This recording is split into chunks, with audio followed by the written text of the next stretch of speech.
So in this segment, I was going to do this a few days ago, and then yeah, everything's just gone wrong. So I thought I had some good news to bring you on Brexit, but then further on inspection of this article, you realised the two issues that remain that stop us from stop the UK and the EU from getting a deal is level playing field and fishing rights, something that's been going on for months now.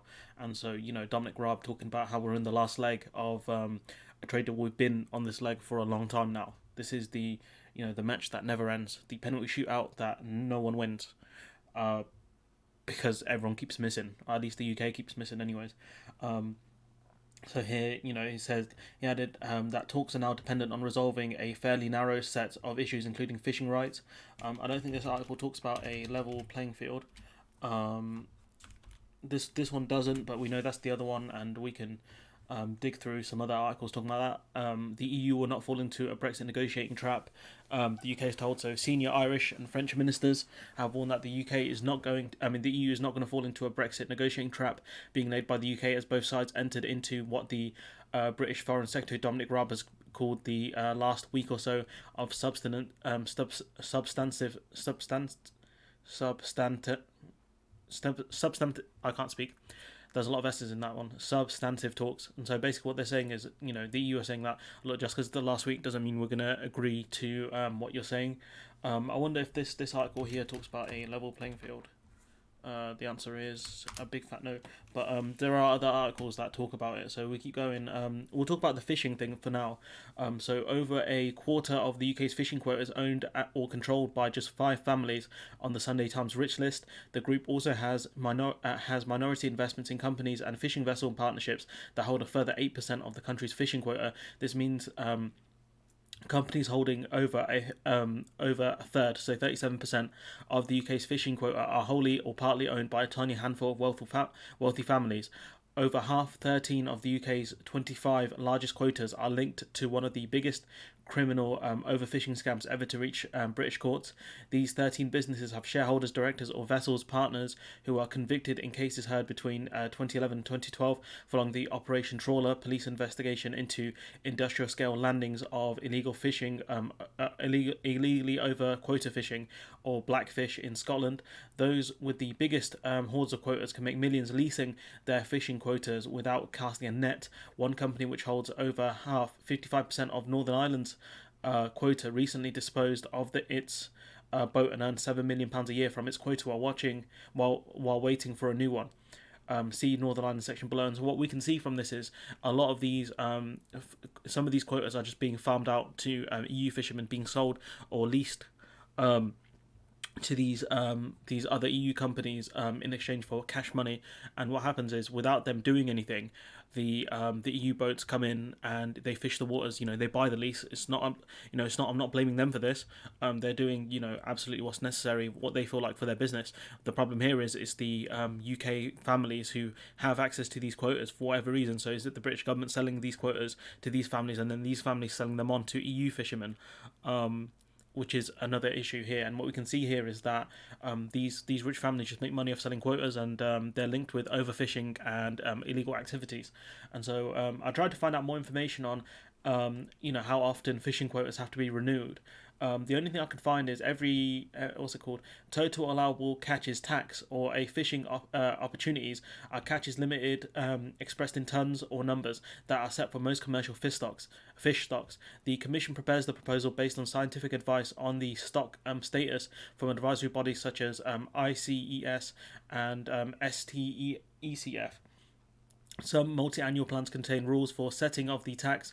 Tax are set annually for most stocks, every 2 years for deep sea stocks, by the Council of Fishery Ministers. So the only thing I can think of is, so tax are the quotas, right? I think, and these are renewed every year or every 2 years. That's the only thing I can think of. Would quotas have to be renewed every 2 years, or how does it work? I'm not sure. I'm sure Dano, um, in the comments, if he does watch this video, I'm sure he can clarify a bit. He's a lot more learned than I am on this, and I couldn't find too much information on this, which is very frustrating. I did try, I promise. And so we go here. So the UK has apparently lowered its demands on fishing catches, says the EU. So Boris Johnson has lowered his Brexit demands on Brussels by asking for up to 60% of catches back from EU fishing fleets.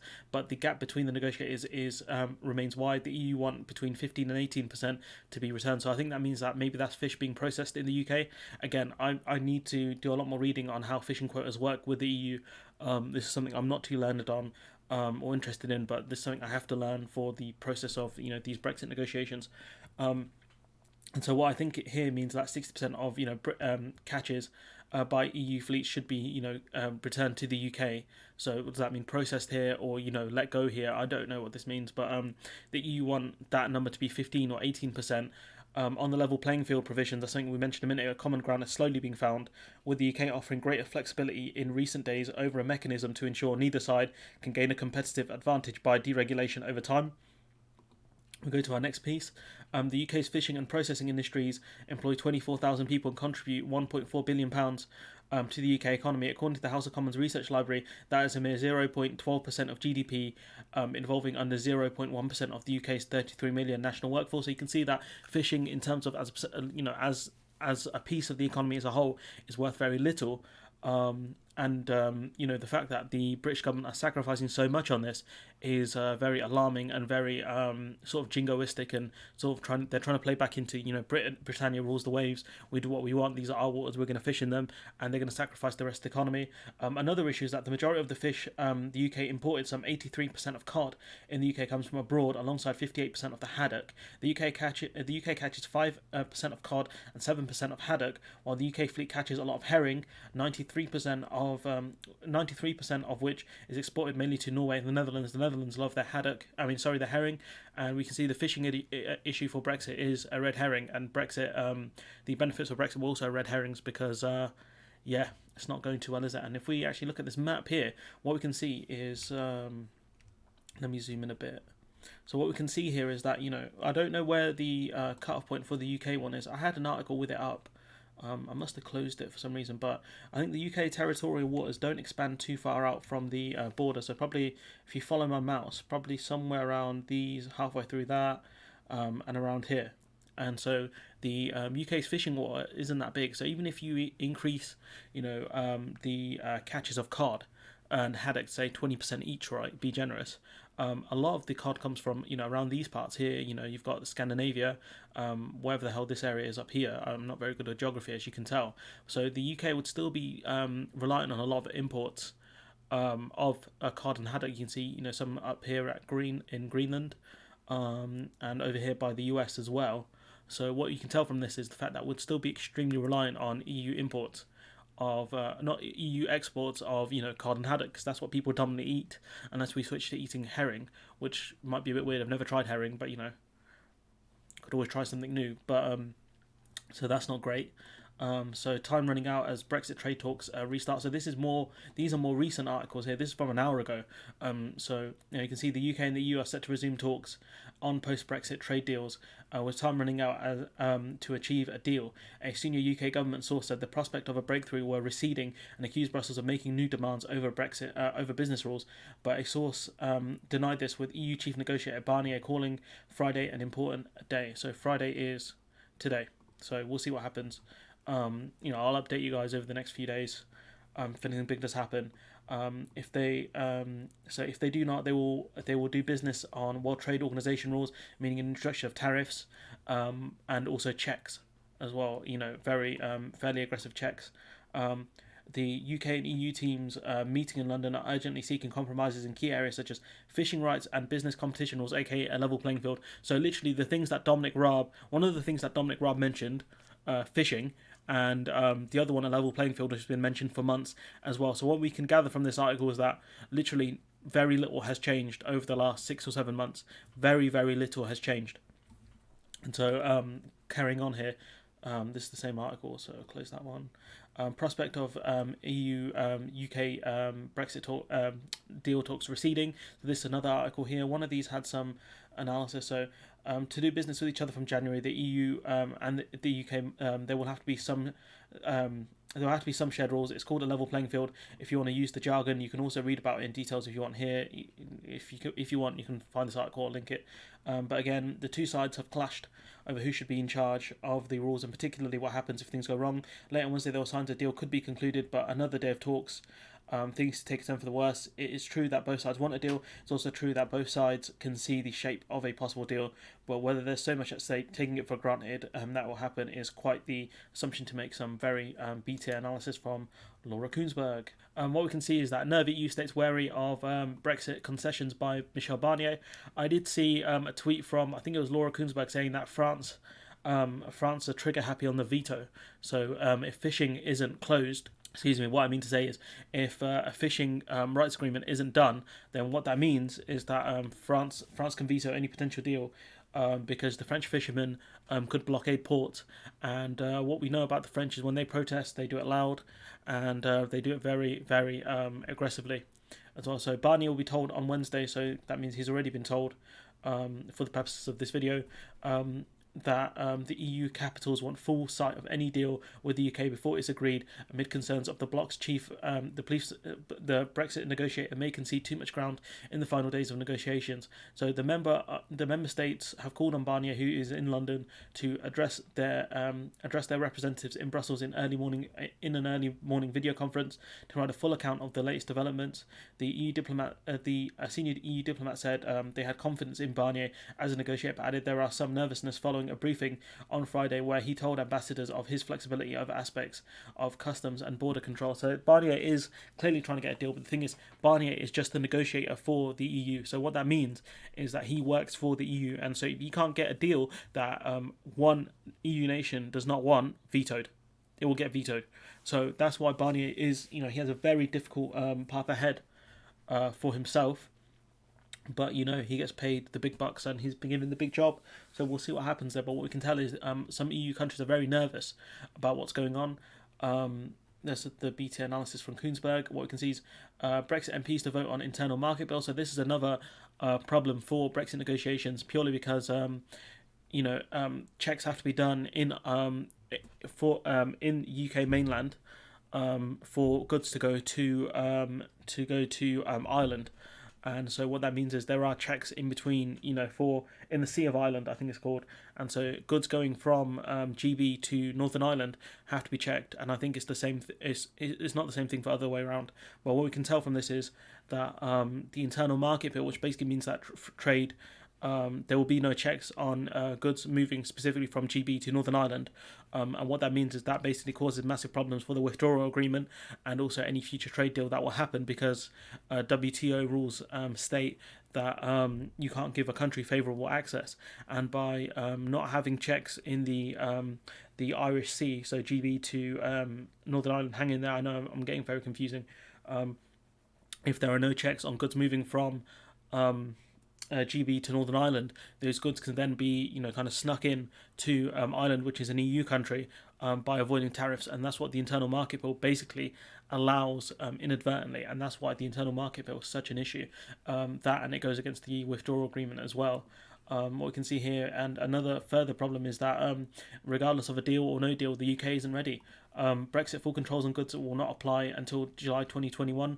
This article from June, so who knows how bad COVID could affect any plans to do this. But what we can tell from this is we are going to get stung by the WTO, because the WTO are going to be asked by member states, why is it that the UK is allowing EU goods in without being checked and potentially tariffed, when other countries such as the US or China or India face tariffs on those same products. And so what that means is that the UK will get stung by this, by the WTO members. And that saviour that Brexiteers point out, will do this on WTO rules, that might be the thing that causes some major problems. And also the fact is that if we don't do checks on stuff coming in from the EU, it does lessen the likelihood of them giving us a deal, because if their stuff comes in tariff free, then they don't care. They ain't going to get stuck by the WTO over this. It's going to be us because we're the member that's allowing this. And we go to our final piece, which is Michael Gove confirms post-Brexit barriers will be imposed, but the fact is the IT systems won't be ready till 2025. So in question and answers, his officials, so Gove's officials, talked of an operational barrier from the beginning of 2021, which they said was still laying the foundation for best borders in 2025, said one delegate who reported that Gove has warned the UK must be ready for the completion of Brexit. So we can tell by, they don't plan to have a proper border system ready by 2025, at least a fully functional one that, is optimal. And so if we go down a bit more, it says that this is Elizabeth de Jong, the Freight and Transport Association for the UK's policy director, said Gove put to rest Javid's assertion that industry had plenty of time to prepare. It is encouraging for industry that he said he does not underestimate what needs to be done. She also raised concern that the IT system will not be ready until 2025. We are naturally disappointed that the promise of frictionless trade has been replaced with the promise that trade will be seamless as possible, but not until 2025, with more realistic but costly make do and mend approach. So what that means is the IT system is not ready, which make checks of stuff coming into the UK much more difficult, and that's what, about 4 or 5 years away. So not great. So just to sum up this video, because we've been talking for a while, so the same sticking points for a UK EU trade deal are still there. We still have the level playing field. That's a problem. We have fishing rights and quotas. That's still a huge problem. We're not going to be checking products coming in from the EU for 6 months, which means we're going to get stung by the World Trade Organization. Our borders won't be ready, won't be optimal till 2025. The fact is that the fish that comes into the UK, the ones that we predominantly buy, is not going to be enough. So this is a map of the UK territorial waters. So I think this is how much we're actually allowed to fish, and this is where most of the cod and haddock is. So you can see here that will be probably where I estimate around these parts here. It's not going to be great, and so what you can see from this map is the fact that we're not going to be able to get the fish that we want. And so if we do export a lot of the haddock we catch, that's going to be hit with EU tariffs, and it hit with EU border checks, which means that it's going to take even longer for the fish to get out, and the longer fish takes to get out, if it's fresh, the more the fish deteriorates. And so that's going to cause further problems unless you freeze it, but then that comes with, I think, additional tariffs. So read into that as much as you want, but what we can tell here is final conclusion on this video is that the EU UK trade deal, or UK EU trade deal, however you want to talk about it, is in trouble, because the same sticking points are still there. Neither side wants to give concessions. We've based so much sort of stock in our fishing rights when they're only worth literally about less than 1% of GDP, and employs a minute amount of the workforce. And I do feel a lot of sympathy for them. I understand fishing's a proud occupation. Fisher people are proud people, and so they're going to get screwed by this. Either way, deal or no deal, they're going to have major problems. Deal, they'll still have to face border checks, and that's going to slow down the fish, and they might not get access to these quotas from the UK government, or even that they won't get access to the fishing waters, and no deal, they're going to hit with really aggressive tariffs and aggressive border checks, and that means that fish is going to take too long to get to where it needs to go, and it's going to cost too much, so people are going to take EU fish. And also the fact is, why would you want to buy fish from the country that's basically caused absolute havoc within your country and the EU as a whole? Why would you want to support that country? Why would you want to support those people? I would not be surprised to see EU boycotts of UK products because of the havoc that we've caused to so many industries in the EU, and EU countries. So look, I'm going to wrap it up there. Like I said, fishing rights still a major problem. Level playing field still a massive problem. Getting our borders in check, that's a massive problem. Internal market bill, another problem. So I'm going to leave it there. Let me know what you guys think in the comments below. Like, comment, share, subscribe, and hopefully I'll see you in the next one.